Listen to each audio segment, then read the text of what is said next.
This is 3 p.m. Chat-tyme with Binti and News Brief. And let me report. Yes, let me report.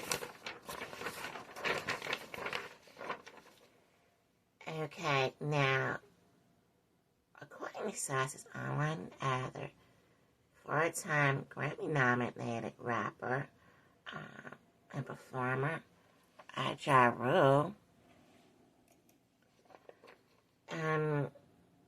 he got on a plane and said some of his enemies were sitting behind him on first class. I just remember to think it's funny because you think when you're in first class that, you should be, safer than in domestic, but maybe not. If your enemies can't afford first class. Yeah, so some of his enemies were sitting in first class behind him, and they got into some type of argument of sorts.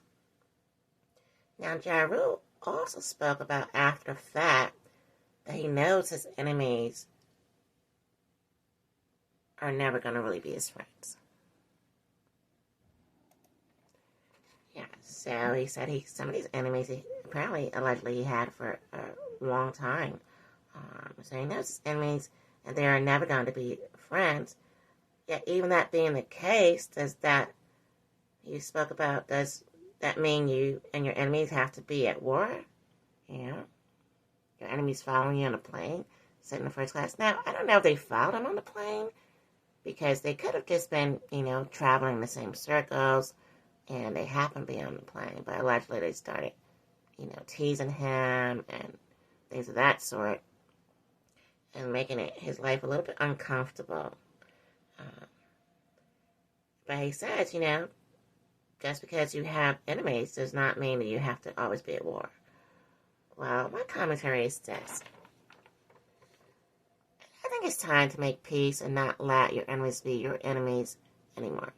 Just people that have different opinions on how to live your life, make sure to make them not your enemies for the rest of your life. Because, you're getting older. You don't want to be sitting on a plane and people you know in your 20s or allegedly whatever time they became your enemy, that they're still your enemy. Yeah, okay. So that wraps this up. Make sure to make love your guiding force and make sure to like, comment, and subscribe. You're watching the Binti Love Podcast.